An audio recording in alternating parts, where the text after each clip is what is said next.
Way Motors, Gabe Gehring. He had this to say: "Working as a direct competitor to Eldon, I probably have a different perspective than some of his employees. I always knew Eldon's employees to respect him and the connections he made with them and the customers. He was a very effective team builder, putting together the best-in-town dealership and leading it for a number of years. On a professional level, I knew anytime I had an inventory issue or just a question about how to get something done, he would always offer advice and suggestions. Easily one of the most collaborative general managers I've ever known. He truly understood a rising tide would lift all boats. Several times he would reach out and share ideas about sponsoring certain events or just call and ask about the hours we were open. Eldon is someone I will always have a deep appreciation for and one that I will miss seeing around the dealership. Thank you for the opportunity to share some thoughts.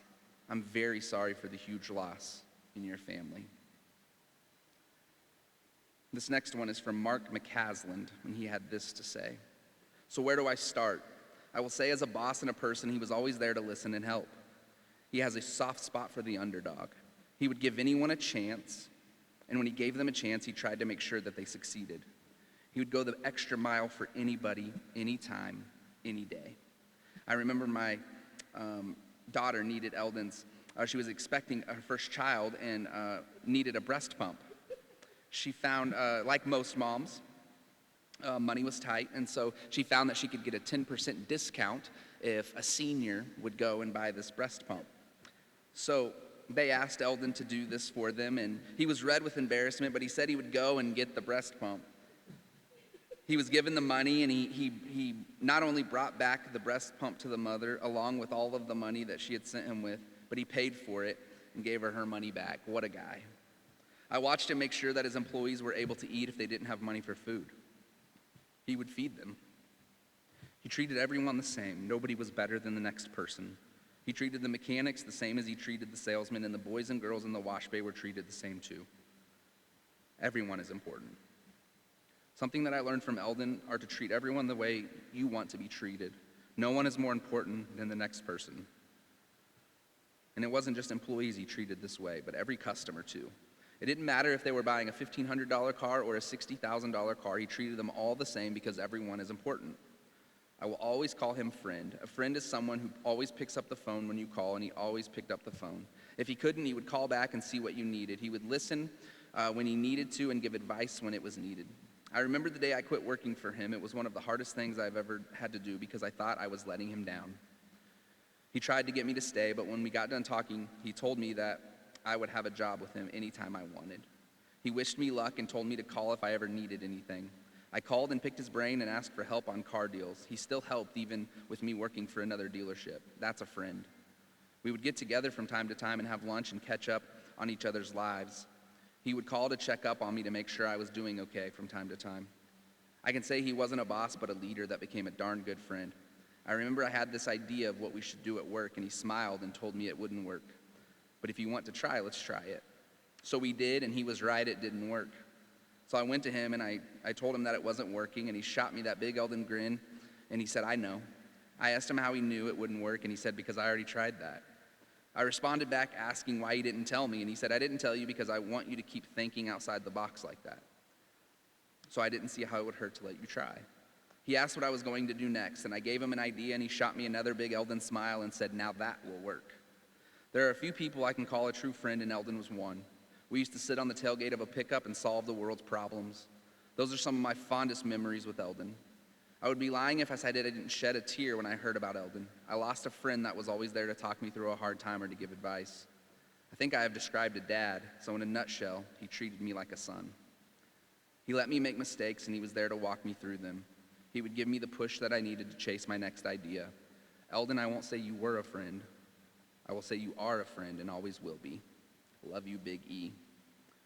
This next message is from Derek Lee. I have started to write this several times. I am not one to hesitate for words, but losing Eldon has given me pause. Eldon Estes hired me into the car business 25 years ago. He was my first leader in business.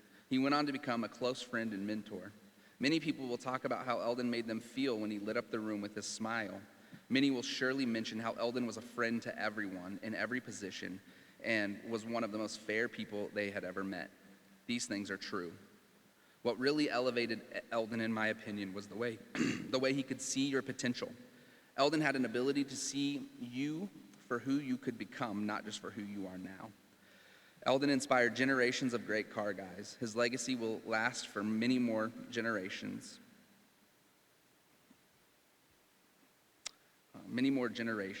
As those of us inspired by him are working to do the same now. For the last 20 years, Eldon has been my source of guidance and insight when I have made some of my biggest decisions. We should all be so lucky to leave behind the legacy and impact of Eldon Estes. And we have a couple more messages to read of people that wanted to speak into Eldon's life.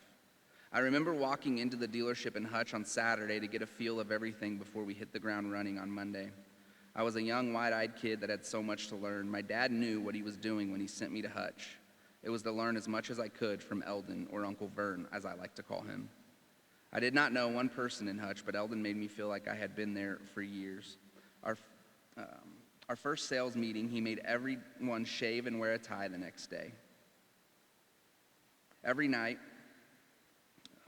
after that, for the next 2 months, we would close the dealership and go to the Polo to recap the day. He would order a Bud Light, pour a little salt in it, and our nightly meeting would start. I wish I had all the napkins from the notes I took from him on what we needed to work on the next day, week, and month. The first thing he taught me, and I remember like it was yesterday, I was sitting at the sales tower and creating a spreadsheet to track something. Eldon walked up behind me and asked what is going on with the customer, and I said, I don't know. He leaned in and said, keep it simple, stupid. He said, I understand wanting to track everything, but if we don't sell cars, there'll be nothing to track. The second thing he taught me was customer service. If someone talked bad about Eldon, then there was something wrong with them. I never heard Eldon raise his voice at a customer. Not sure if he believed they were always right, but boy, he made them feel that way. The third thing he taught me was give your managers the space to succeed. He was the best at letting the managers manage, and he would hold them accountable to what his expectations were. The fourth was to make everyone feel like they're a part of the team, meaning no matter what job you did at the dealership, it was just as important as the next person's. The best thing he taught me was to not be a dealer's kid. He let me make my own decisions, but would always throw a little question out there to make me think. A lot of times, I would not make the right decision, but the next day, week, or month, or year, I would remember our conversation. This might be the best Eldon story that I have. He was working in Hutch, and I was working for my dad in Leavenworth. We both won the contest, which was a week at Pebble Beach. We played Spanish Bay, Spyglass, and Pebble. The last day was the big day because we were playing Pebble Beach, then eating dinner at the lodge.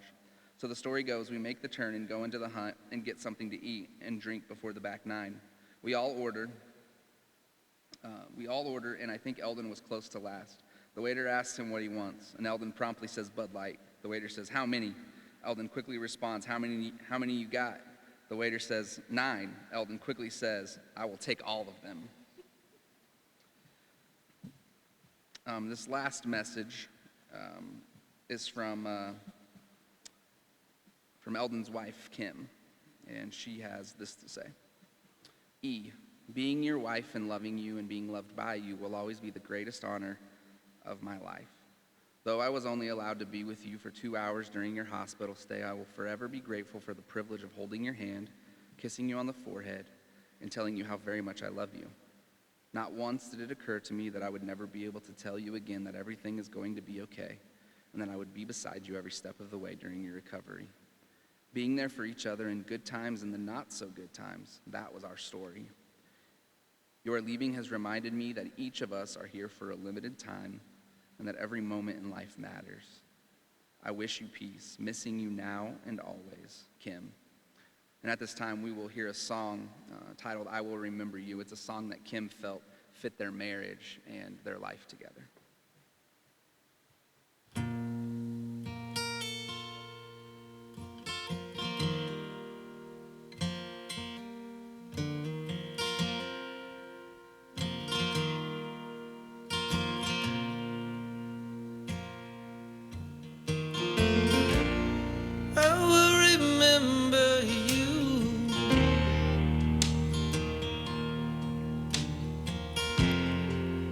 Never forget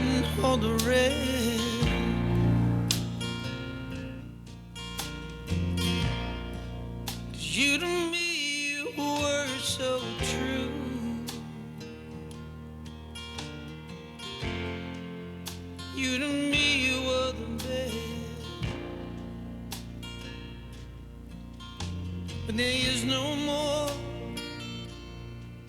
You could cut to the core quicker than anyone I ever knew.